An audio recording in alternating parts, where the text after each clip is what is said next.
bem-vindos ao nosso programa Diálogo à Tarde na TVS.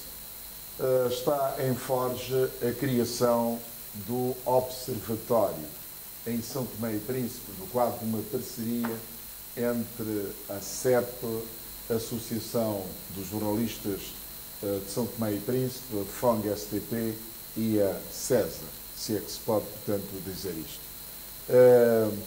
E para falar, portanto, justamente deste projeto, tenho aqui nos estúdios Ana Filipe Oliveira, da ACEP, em representação da ACEP, Associação para a Cooperação entre os Povos. Depois tenho Carlos Sangerman, do Centro de Estudos sobre a África da Universidade de Lisboa. São com essas duas personalidades que eu vou conversar nos próximos minutos. Os telespectadores poderão participar também do programa, telefonando para os números que vão aparecer aí no vosso ecrã e também depois direi posteriormente, e fazerem, portanto, perguntas aqui aos nossos convidados ou, eventualmente, acrescentar algo. Bem, começaria justamente cumprimentar-vos dois. Sejam bem-vindos. Muito obrigada e obrigada pelo convite. Exato. Começaria por Ana Filipe Oliveira. Como é que falar um pouco do percurso desta parceria entre a CEP, FONG-STP, a Associação dos Jornalistas São Tomense e o Centro de Estudos sobre a África da Universidade de Lisboa? Bem, muito obrigada. Só uma pequena retificação, este projeto integra não só a Associação para a Cooperação entre os Povos, mas também a Federação das ONGs em São Tomé e Príncipe, a Associação de Jornalistas Santomenses e a Associação Santomense de Mulheres Juristas. Das Mulheres Juristas. A criação, exatamente. A criação do Observatório, para essa criação do Observatório, contamos com a consultoria do CESA e do professor Carlos Sangerman. Nós não podemos falar deste Observatório sem recuar pelo menos uma década, em que nós começámos um trabalho com a Federação das ONGs em São Tomé e Príncipe, cujo ponto de partida foi precisamente o reforço da própria FONG, STP, da Federação das ONGs em São Tomé e Príncipe. Num primeiro momento, como ponto de partida, houve aqui, de facto, um reforço não só da infraestrutura, a criação de uma infraestrutura física para a FONG, mas também a capacitação em termos de influência política, comunicação, advocacia, portanto, estas várias componentes. Mais tarde integramos outras organizações, sentimos essa necessidade de integrar também na parceria outras organizações da sociedade civil, e aí surge a Associação de Jornalistas Santomenses, a Associação de Mulheres Juristas. Um pouco mais tarde, em 2013, foi criada a Rede de Sociedade Civil para a Boa Governação, que já deve ter também ouvido falar, assim como os telespectadores, que no fundo reúne um conjunto de organizações da sociedade civil santomenses para fazer monitoria de políticas aqui em São Tomé e Príncipe. Portanto, foi um primeiro momento, uma primeira tentativa, um primeiro exercício de monitoria de políticas públicas em São Tomé e Príncipe. E já foram realizados várias investigações, vários relatórios, nomeadamente na monitoria do Orçamento Geral do Estado, na monitoria, por exemplo, dos fluxos de ajuda internacional que São Tomé tem recebido. E, portanto, só para terminar esta primeira parte sobre essa evolução, em 2019 aprofundámos esse trabalho em rede com a criação de 3 outras redes mais focadas nos direitos humanos. E aí surgiu a Rede das Mulheres, a Rede dos Jornalistas e a Rede das Crianças e Juventude. Portanto, para trabalhar um pouco mais essa dimensão. Mas, de facto, ainda não tínhamos entrado a fundo ou aprofundado a monitoria também de direitos. E foi aí que surgiu esta hipótese neste novo projeto que nós temos em curso neste momento, que é apoiado pela União Europeia e também pela Cooperação Portuguesa, de integrar, de começar um primeiro exercício para a concepção de um Observatório de Direitos Humanos. Exato. Sendo consultor, Carlos Sangerman, recordo que nasceu em 1949, em Lisboa, não é? É verdade. E, portanto, também viveu na República Democrática de Congo, e na República da Guiné-Bissau, é licenciado em Economia, doutorado em Estudos Africanos e foi técnico superior do Instituto Nacional de Estatística Português e investigador e professor da Universidade de Lisboa e na Universidade de Aveiro até 2014. É verdade. Exato. Bem, então, que dados vai-se obter aqui em São Tomé? Sendo que este trabalho que vai ser feito incide justamente em questões de natureza económica, social, se quisermos, não comparativamente aos direitos políticos, né? São direitos mais cívicos. Então, portanto, podia elucidar aqui os nossos telespectadores sobre isto? Sim, com certeza. Boa tarde, antes de mais. Obrigado pelo convite para vir à televisão são tomense. Aquilo que tenho feito é alguma investigação aplicada sobre direitos humanos e também sobre outras áreas, sobre a pobreza, a desigualdade, a exclusão social. Ao longo da minha vida fui fazendo investigação em várias áreas, mas sempre dentro dessa linha das áreas sociais. Aqui, há uns anos, portanto em 2014, fui convidado, o meu centro de investigação foi convidado pela ACEP para estabelecermos uma parceria para darmos apoio científico à construção precisamente de um observatório, né, na Guiné-Bissau. E, a partir daí, o trabalho que eu tenho feito sobre direitos humanos incide nesse observatório. Há uma distinção que referiu, que é, uma coisa são os direitos humanos políticos, mais cívicos e mais políticos, não é? Outra coisa são os direitos que se chamam direitos económicos, sociais e culturais, não é? Durante muito tempo só se chamaram de direitos económicos e sociais, depois os culturais foram acrescentados. Digamos assim, ao longo desde que a Declaração dos Direitos do Homem foi aprovada, logo a seguir à Segunda Guerra Mundial, houve várias gerações de direitos, não é? Essas gerações de direitos começaram pelos direitos mais políticos e depois foram-se acrescentando, foram-se alargando, não é? Sendo que o último são os direitos que nem estão ainda aqui neste observatório, que são os direitos sobre os chamados direitos do ambiente sustentável, não é? Que, como é fácil de imaginar, em 1948 não era propriamente uma grande preocupação, mas que, pouco a pouco, desde dessa data, se foram tornando uma questão central para os países no seu conjunto, não é?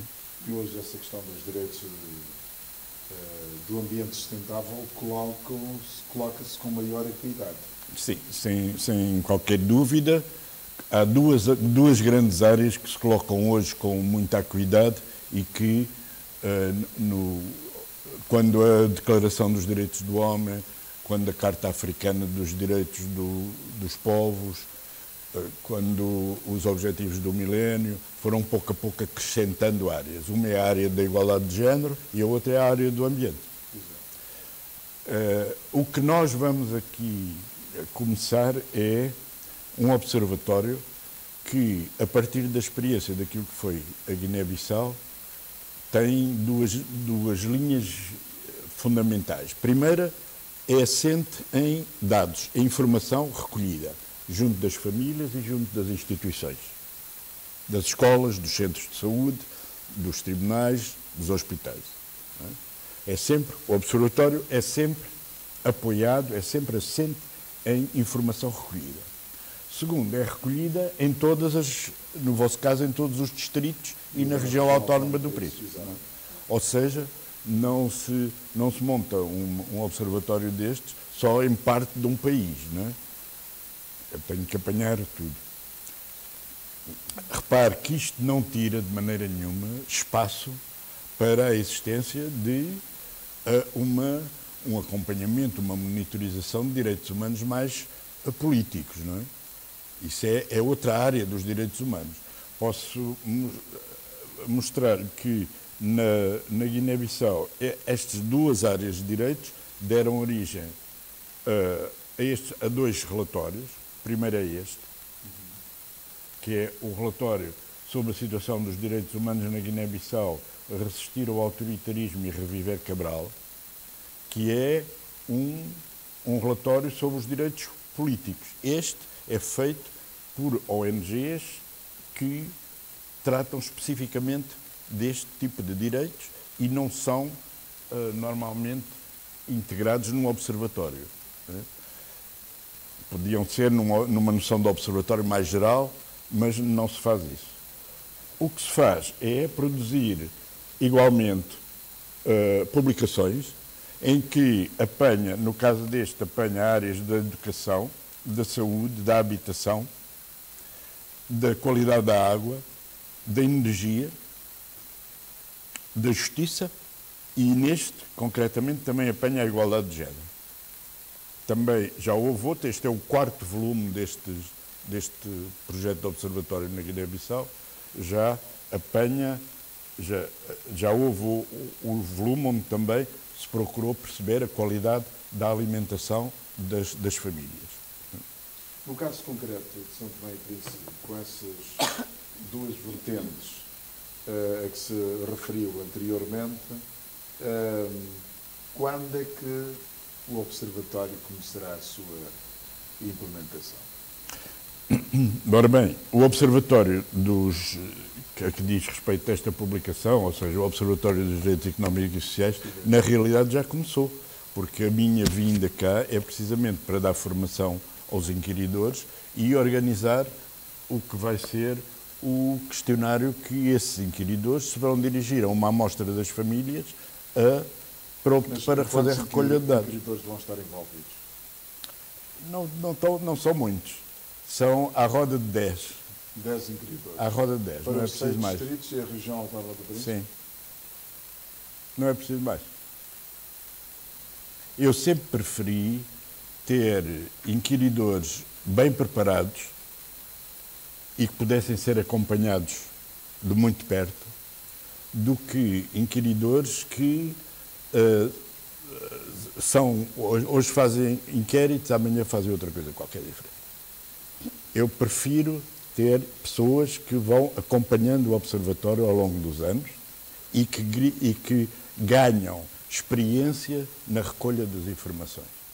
E para isso é melhor ter poucas pessoas, naturais e residentes nos vários distritos e na Ilha do Príncipe, e que depois, se for necessário fazer inquéritos com amostras maiores para áreas em que eles não dominem, eles arranjarão outras pessoas. Mas estes 10 são os inquiridores que têm uma formação mais consistente, que podem esclarecer todas as dúvidas que quiserem comigo ou com o coordenador, que é da FONG, não é? E que ficam com uma capacidade de recolher informação que é muitíssimo boa, a avaliar pela experiência que foi na Guiné-Bissau. Bem, e, portanto, esta formação dos inquiridores, portanto, já começou... Esta semana, começou a semana passada e continua esta semana. Continua esta semana. E para quando é que se prevê a sua conclusão? Não, eles vão para o terreno para o mês que vem. Eles no mês que vem vão fazer os inquéritos todos. E quanto tempo durará o inquérito? Não dura muito. Depende do número de inquéritos que cada inquiridor faz, não é? Será ao longo de todo o mês de maio. Ao longo do mês de maio, eles vão fazer os inquéritos. Depois, os inquéritos são vistos criticamente pelo coordenador. Se houver necessidade de correções, eles voltam às famílias, até que se chegue a inquéritos preenchidos com credibilidade e com confiança. E só aí é que são apurados. Está a ver? depois passar por essa triagem. É um processo com uma triagem, com um controle, de forma a que as informações que lá fiquem escritas sejam de confiança. Exato. E depois, qual é o impacto que se prevê, portanto, deste inquérito? Bom, repare, o impacto depois depende da estrutura, do que eu chamo a estrutura da governação alargada. Não é? Ou seja, o sistema democrático tem, basicamente, os órgãos de governação eleitos e depois tem a administração, que não é eleita, é nomeada, e depois tem um conjunto de atores sociais que vão desde os sindicatos até às ONGs, que não são eleitos, não são nomeados, mas têm uma ação muito concreta social. Ora, é dirigida a todo esse conjunto de atores que participa na governação, quer se queira, quer não, é a que a divulgação destes dados se dirige. Cabe a esses atores utilizarem e usarem os dados que vão sair destes inquéritos. Exato. Sim, sobre essa questão, eu acho que o impacto aqui tem também a ver com a questão da utilidade, não é? Qual é que é a utilidade desta recolha de indicadores? E, portanto, nós, seguindo aquilo que tem sido a lógica deste processo que nós temos com a FONG e com outras organizações da sociedade civil santomenses, nós partimos sempre da investigação. Nós precisamos dessa investigação e dessa recolha de dados para o nosso trabalho de influência política, da monitoria, da advocacia social, não só, aqui em várias frentes, não é? Não só com os decisores políticos, mas também com outros atores da sociedade civil, com os jornalistas. Portanto, vocês também vão precisar destes dados, não é? Ou seja, são dados que ficam disponíveis para um espectro muito alargado da sociedade, mas, num primeiro momento, será para nosso consumo interno e para a nossa utilização. E para além daquilo que é o primeiro produto que será o relatório, nós depois vamos ter aqui alguns desdobramentos, não é?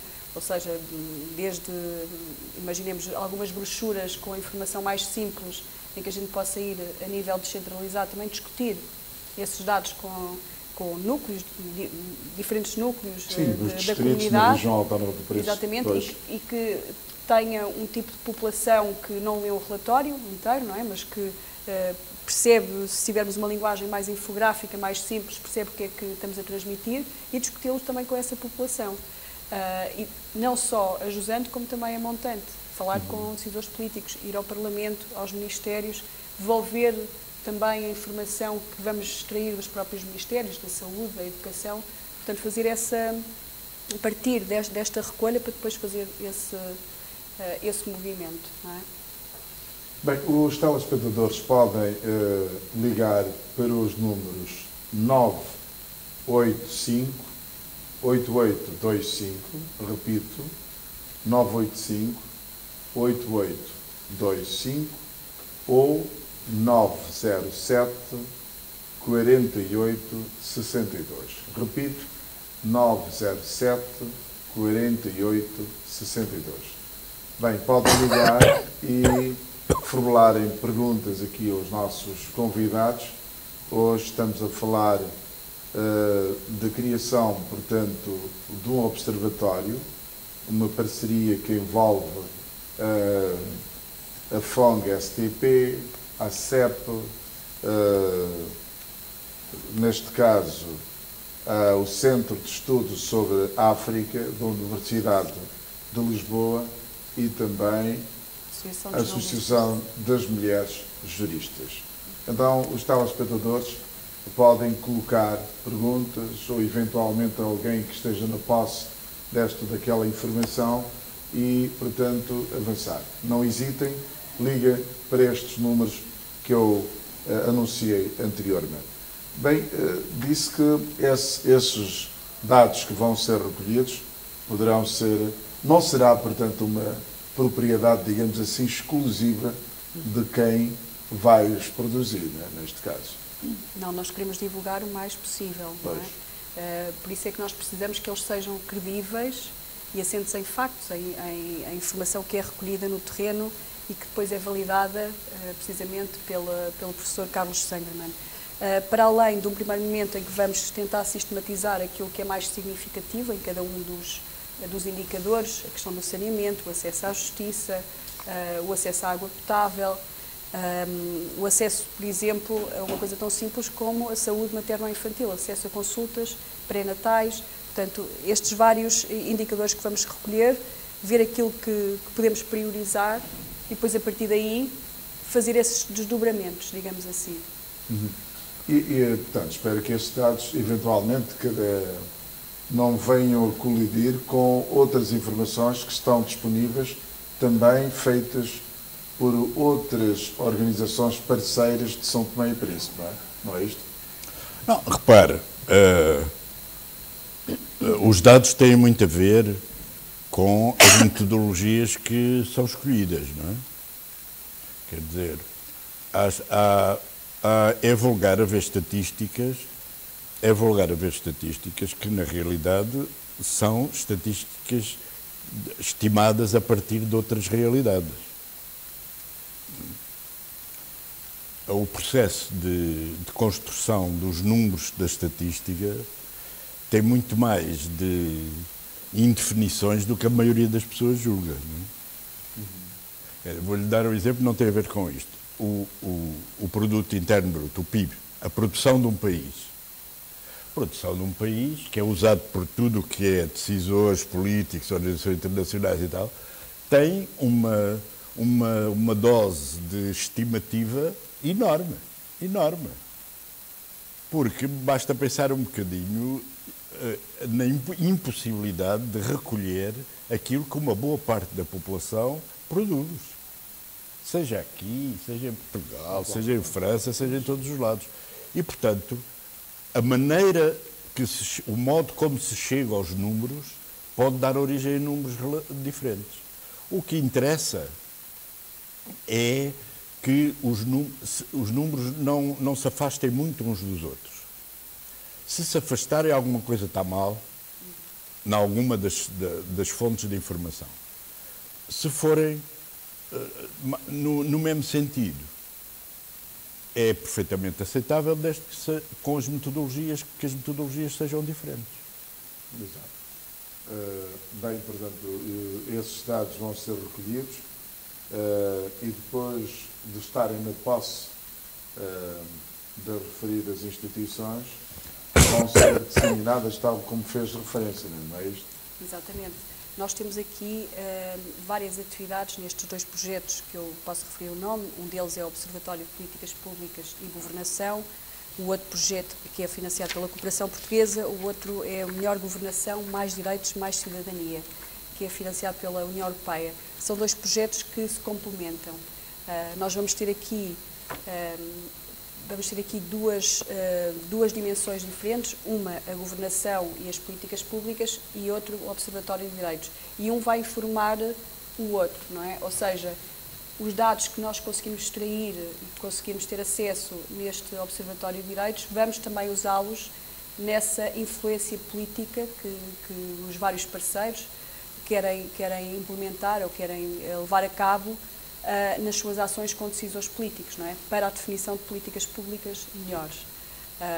Nós, por exemplo, no último projeto, nós procurámos influenciar a melhoria da lei da paridade, a lei do acesso à informação, também a criação de um Conselho Consultivo da Sociedade Civil e, como estava a dizer anteriormente, há sempre alguns sobressaltos cada vez que muda a legislatura, não é? Cada vez que há eleições e que o partido também muda no poder, portanto há essa necessidade muitas vezes não de recomeçar, mas de partir de um outro ponto de partida, passa a redundância, para fazer essa abordagem aos decisores políticos, aos ministérios, para levar ao Parlamento, para levar a cabo essa influência política para a melhoria da legislação. E, portanto, nós também vamos querer utilizar esses dados para este trabalho que fazemos de definição de políticas públicas. Olha, já agora deixe-me acrescentar, a nível de base, das escolas, dos centros de saúde e das estruturas de base dos países, o que foi feito, inventámos um instrumento de divulgação para a Guiné, que foi fazermos uma exposição dos resultados com aspectos gráficos atraentes para as pessoas, com fotografias, com gráficos, e que, feitas em formato que são transportáveis de um lado para o outro, o que significa que eu posso ter um instrumento que me vai permitir animar debates em coisas como uma escola secundária no Príncipe, sem problemas nenhum. E que se torna um instrumento, essas pequenas exposições dos resultados, torna-se um instrumento atrativo para quem não tem ou paciência ou vontade de ler uma coisa deste tamanho. Essa também é a ideia quando tivermos os resultados dos indicadores e tivermos o relatório concluído, os vários produtos que temos pensados, para além das brochuras, desses encontros a nível central e descentralizado, é também fazer uma pequena exposição precisamente com esses elementos mais infográficos, mais visuais, que traduzam aquilo que podem ser os dados que muitas vezes é difícil de conseguir traduzir por miúdos, não é? Mas vamos tentar fazer essa tradução e acho que vamos conseguir, que isso também na Guiné-Bissau também temos conseguido. E, de facto, é um instrumento bastante itinerante que nós podemos transportar e é leve. São painéis que podemos levar para as várias regiões para fazer também esse debate com escolas, com diferentes comunidades. Acho que pode ser interessante, sim. Partindo da experiência da recolha de dados de políticas públicas e de governação, se quisermos até boa governação, e com este que se pretende do Observatório de Direitos, que ilações se pode tirar? Acredito que tiveram algumas dificuldades, porque um dos grandes problemas são as fontes de informação. Portanto, se de facto, nesta primeira abordagem política e pública de governação, tiveram, portanto, esses problemas, o que é que se pode esperar do Observatório de Direitos? Sim, como eu tinha dito na primeira intervenção, este processo que nós temos levado a cabo com a FONG já tem mais do que uma década, não é? Exato. E, portanto, nós sentimos uma evolução positiva, de facto, no acesso a alguma informação e também na articulação com diferentes atores. E, portanto, aquilo que nós sentimos, eu não posso falar enquanto ACEP, mas enquanto parceria, estou também a falar aqui em nome dos nossos parceiros que nos têm dado esses inputs, essas considerações, é que a sociedade civil tem conseguido afirmar-se também como ator político. E aqui, quando falo político, não é um ator partidário, não é político, porque a política pode ser tudo. E nós queremos também estar na definição de políticas públicas, é também um movimento político.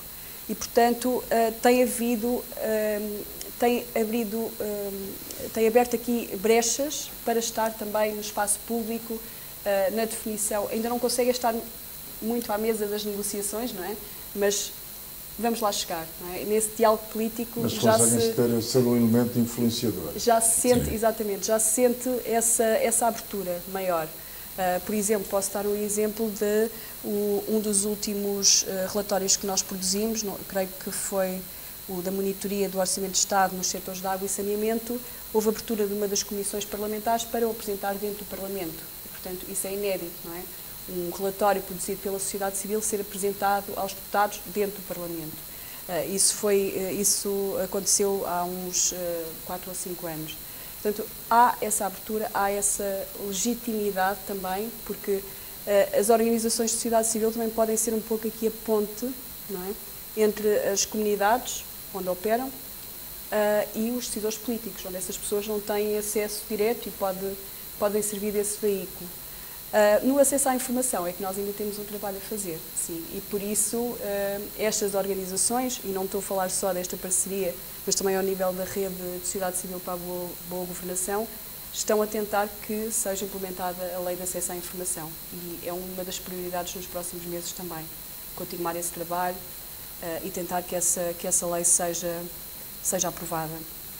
E de que forma é que veem, portanto, os decisores políticos se apropriarem dessas informações que são contidas, portanto, nos relatórios? A apropriação tem a ver também com o conhecimento desses relatórios, não é? Se eles não tiverem acesso, não conhecerem, não se podem apropriar.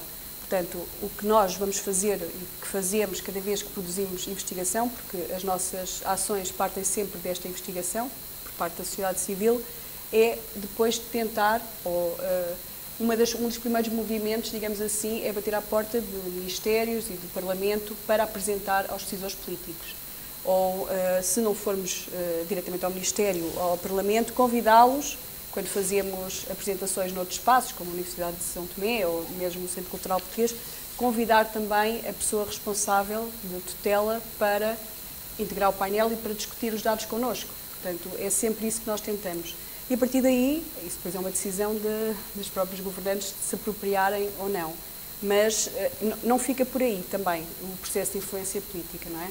Tentamos envolver outros atores da sociedade, tentamos, por exemplo, falar disso na televisão, na rádio, nos jornais, nos nossos canais, diretamente também com a sociedade, e tentar, de facto, que seja um tema falado e que eles possam apropriar dele, não é? Portanto, a nossa ideia é sempre disponibilizar esses dados para depois eles também possam utilizá-los no seu dia-a-dia. Nas decisões. Exatamente. Olha, que visão o Centro de Estudos sobre a África tem da realidade dos direitos sociais, económicos e não só, portanto, no conjunto dos países africanos de língua oficial portuguesa, particularmente o caso de São Tomé e Príncipe?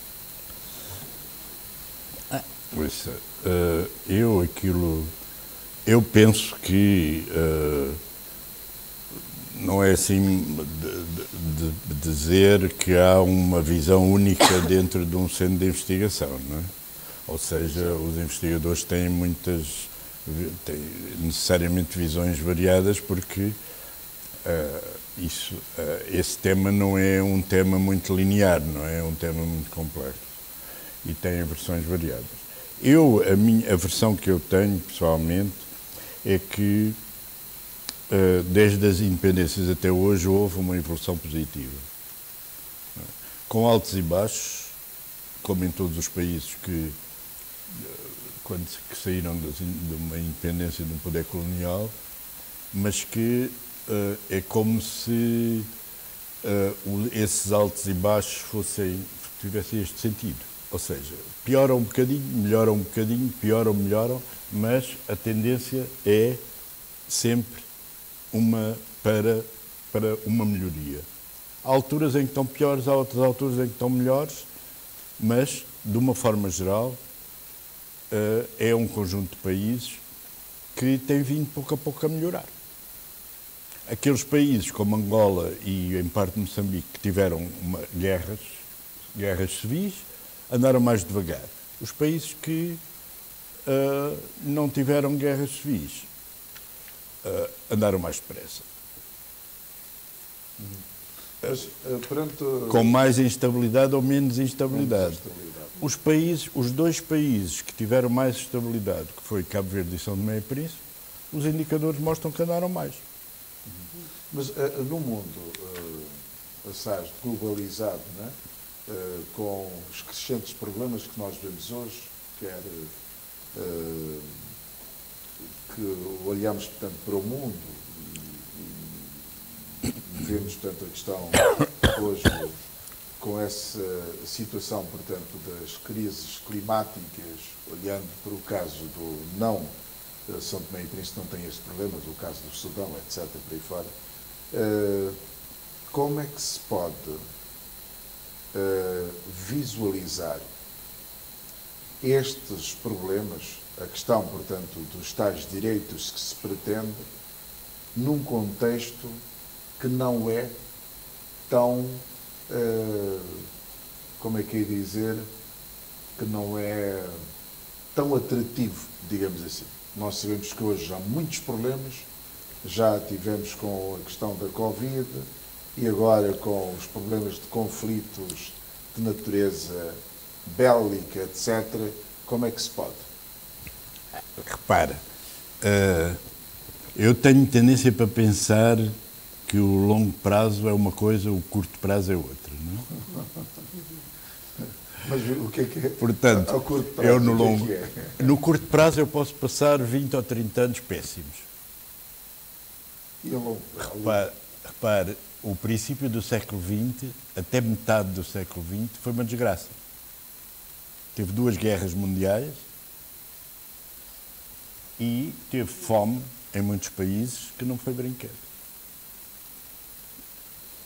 Agora, no longo prazo, o que é hoje a realidade, o que é hoje a vida, não tem nada a ver com o que era há 150 anos.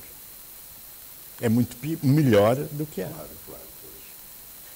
Continua a haver, falou-me do Sudão, eu posso lhe falar também de outras áreas. Qual é a grande diferença no longo prazo? É que aqui a televisão de São Tomé está a falar nisso.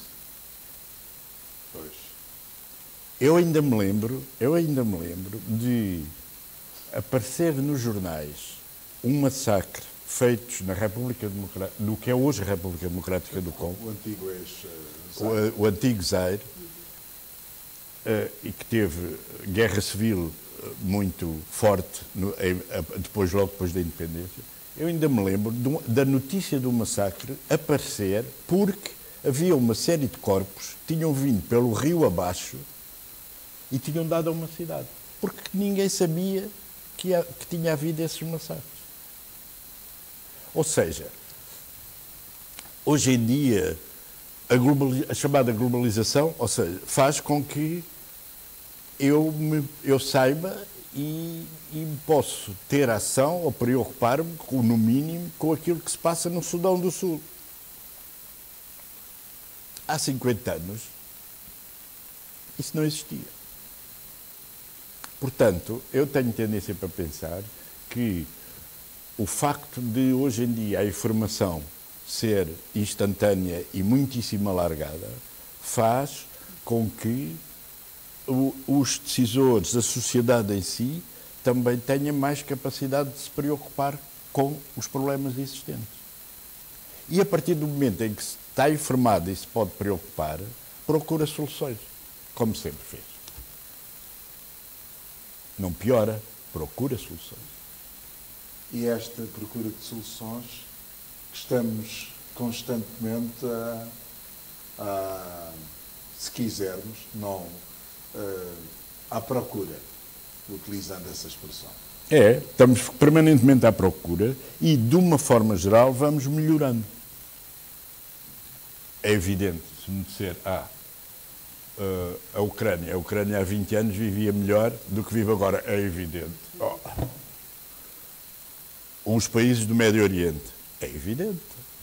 Mas mesmo assim parece... Agora, não raciocinando com base num único país ou numa única zona, o mundo em geral tem melhorado. O mundo em geral melhora. Exato. A Ana partilha desta opinião. Sim, mas mesmo assim parece que, se nós olharmos para aquilo que é a informação hoje em dia, parece que temos 2 conflitos no mundo, não é? A Ucrânia e Gaza. Mas há outro, é aquilo que o professor também estava a dizer, mesmo hoje em dia há muitos conflitos que não são mediatizados, não é? Longe da vista, longe do coração, ou seja, nós nem nos apercebemos de que estão a existir ou o impacto também que tem na vida das pessoas. O Iémen, por exemplo, é um longo conflito, ou o Sudão do Sul, que neste momento nós não sabemos o que é que está a passar, portanto, porque o foco mediático não está lá, não é? Quem diz isso diz outros conflitos também latentes. Mas, de facto, temos grandes desafios. São desafios que se colocam as organizações da sociedade civil. Sim, também sim. Não, e devia-se estar a falar de paz e não de guerra, mas, quer dizer, parece que estamos numa escalada contínua para a guerra, não é? Mas, em termos de, voltando aqui um bocadinho ao contexto de São Tomé e aos desafios, a questão da agenda climática também, sendo um pequeno país insular, ou caracterizado como país em desenvolvimento insular, tem também grandes desafios, não é? Nessa área, e isso também está a ser discutido a nível internacional, no seio das Nações Unidas e noutros fóruns. E nós, este ano, este ou o próximo, vamos começar já a falar no pós-Agenda 2030. E isso é uma das questões também, a questão da paz também, portanto, a questão das migrações, porque há muitos refugiados, não só da guerra, mas também climáticos. Portanto, há muitos desafios que a sociedade civil também está a atravessar. A par disso, aquilo que nós temos sentido também é um fechamento do espaço cívico. E isto não é um problema do hemisfério sul ou dos países em desenvolvimento, na própria Europa também assistimos a isso, a esse fechamento da sociedade civil. O espaço, mas a que se deve esse fecho? O espaço cívico.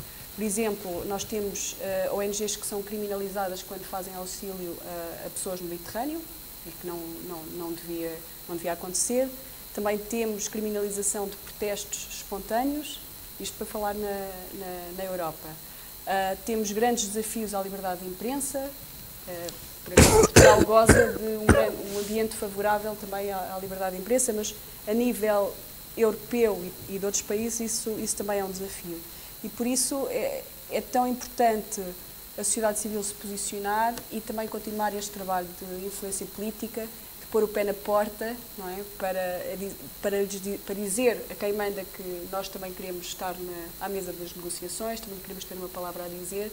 Portanto, é muito importante sabermos qual é que é o nosso papel e ter um papel ativo nesse movimento. Fazer nos nossos pequenos contextos, fazer também esse movimento. Repare, no fundo, se me permite, os movimentos, a maneira como nós governamos os países e como se governa o mundo, ela própria está em transformação. Não é? As organizações da sociedade civil agora são quase um agente político, um ator político importante. Aqui há alguns anos não eram. Exato. Justamente sobre essa questão ambiental, não é? São Tomé e Príncipe, neste momento, tem a presidência rotativa da CPLP, escolheu a questão da biodiversidade, sustentabilidade e juventude como um marco, digamos assim, nos próximos 2 anos. E o facto de São Tomé e Príncipe ser uma ilha, tem havido ações por parte das Nações Unidas de apoio aos países insulares para que possam justamente fazer face a essa questão das mudanças climáticas. E nós aqui em São Tomé já estamos a sentir. Não é? Nunca se viu tanto calor em São Tomé e estamos num período que é o mês de abril, tão chuvoso e que com muita intensidade. Eu creio que são questões justamente que constam desta análise quando fazia referência aos tais, portanto, direitos ambientais, etc.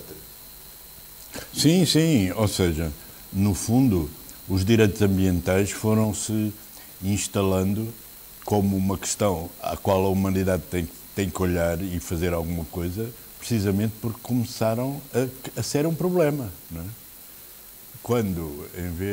Quando a população humana era metade do que é hoje, a relação com a natureza era outra coisa. Era diferente, não é? Não havia um peso sobre os recursos naturais que há hoje. Nem havia a tecnologia, nem havia o peso. Atualmente, há esse peso e há que gerir a relação com o ambiente. E isso é da competência e do âmbito dos governos, dos parlamentos e também das organizações da sociedade civil. Da governação alargada, dos atores da governação alargada, que incluem a sociedade civil. Nas COP, nessas cimeiras do clima, de facto as pessoas, os representantes que são mais vocais são precisamente de pequenos estados insulares, porque aí é muito mais visível o impacto das alterações climáticas. Por exemplo, há uns tempos ali um relatório sobre São Tomé e Príncipe que dizia que em 20 anos perdeu 4% da sua face terrestre. Portanto, se de 20 em 20 anos perdermos 4% da mancha terrestre, não é? Quer dizer, ficamos reduzidos a pouco. Portanto, é uma coisa muito visual. Quando nós dizemos que as alterações climáticas estão aí e estão na ordem do dia, há 20 anos era uma coisa, mas nós, hoje em dia, é muito visual. Por exemplo, num país como Portugal, em agosto, ir ver uma barragem e vê-la abaixo do nível do mar, portanto, vê-la vazia. Portanto, são coisas que têm bastante impacto também na agricultura, etc. E num país como São Tomé e Príncipe, que também vive muito da agricultura e daquilo que é a sua natureza, o turismo, etc., é também uma questão muito premente. Agora, há contradições em todos estes processos, não é? Ou seja, há países que defendem umas linhas, há outros países que defendem outras, não é? E no ambiente, todos sabemos que as grandes cimeiras do ambiente dão normalmente poucos resultados, precisamente por causa dessas discussões e dessas contradições. Ou seja, nada disto é linear. Nada disto é uma coisa simples, nada disto é linear. Eu defendo uma posição, o país do lado pode defender outra diferente, ainda que seja por achar que eu estou a inventar um problema, não é? Mas pode, e é isso que se passa no ambiente. A questão dos efeitos de estufa, a questão de que os países em desenvolvimento deviam fazer não sei o quê por causa dos efeitos de estufa. Mas qual deviam? Os efeitos de estufa são localizados noutros países que não têm nada a ver com os países que têm menos rendimento. Exato. Voltando aí da questão, portanto, do inquérito, os inquiridores foram selecionados de forma aleatória, digamos assim? Não. Foram selecionados por entrevista. Nada de aleatoriedade. E, por exemplo, porque, repare, esta atividade dos inquiridores não é um meio de vida. Ou seja, os inquiridores normalmente não conseguem viver de fazer inquéritos. Mas então é um ato... É um complemento. E, portanto, são pessoas que devem ter profissões que lhes permitem viver, mas que têm motivação suficiente para fazer este tipo de inquéritos e que recebem por isso, mas têm motivação não só económica. Não é? É, no fundo, o fazer inquéritos nesta área dos direitos... Tem também disponibilidade, não é? Sim, tem que ter disponibilidade. Tem que ter profissões que lhes permitem disponibilidade para, nestas alturas, fazer os inquéritos. E que estão inseridos nas comunidades. E são pessoas que fazem desta ação de fazer este tipo de inquéritos um ato de ação social, de ativismo. Não é? Bem, já se sabe que vão estar presentes nos 6 distritos, na região autónoma de Príncipe, e que justamente vai finalizar em maio, não é? Não, os dados são recolhidos até final de maio. Final de maio. Depois há que fazer a análise dos mesmos, quer dizer, escrever um livrinho deste não leva tão pouco tempo como isso tudo, não é? Pois, leva algum tempo. Leva algum tempo. Sim, e a validação da própria informação também. A recolha vai até final de maio, não é? Depois a validação de todos os dados e a introdução na matriz, portanto, é um processo ainda um bocadinho moroso. Por isso... É à vontade mais um mês ou 2. Mais ou menos. Mas a minha preocupação é que estamos num período chuvoso e até maio não sei se eventualmente as condições climatéricas permitirão que estejam nos locais onde deveriam estar. Pois, olha, posso lhe dizer que eu também tive esse receio quando me apresentaram o calendário, porque na Guiné-Bissau há várias regiões que nesta época da chuva não se podem fazer inquéritos. Aqui os inquiridores disseram-me que eles conseguiriam fazer. Ou seja, o período é relativamente alargado e, portanto, dada a maneira como chove e o facto de eles viverem nas zonas, não é? Que eles dizem-me que fazem os inquéritos também. Não há aquela impossibilidade de se deslocar, não é? Pois, como há no caso da Guiné-Bissau, em que há zonas que ficam isoladas por causa de as chuvas dão cabo das estradas e as zonas ficam isoladas, pura e simplesmente. Se considerarmos que é preciso estender também... Toda a maneira, era isso que eu ia dizer. Toda a maneira, se houver, sim, toda a maneira, se houver regiões em que se verifique que por causa da chuva não é possível fazer neste período, pode-se estender um pouco, não há problema, porque, repare, o recenseamento é que é feito todo no mesmo dia. Não é? O recenseamento é todo reportado a um dia do ano. Aquilo que o inquiridor pergunta é, você no dia tal, o que é que fez? Em que casa morava, que era a sua família, pá. Aqui não, eu posso fazer perguntas ao longo de um mês sem problema nenhum. Não tenho, é o tipo de inquérito que não é tão rígido como um recenseamento. E curiosamente, a falar de recenseamento, este inquérito coincide com o recenseamento geral da população e habitação que se vai realizar este ano. Espero que... Isso é extremamente útil porque a verdade é que em todo o mundo só há uma operação estatística que apanha toda a gente, que é o recenseamento. Só há essa. Todas as outras são amostragens. São feitas por amostra. E o facto de serem feitas por amostra significa que têm que ter o recenseamento. Senão eu não consigo construir uma amostra decente.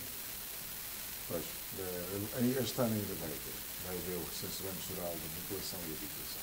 E o vosso recenseamento foi feito em 2012. Pois. Portanto, não é há tanto tempo como isso tudo.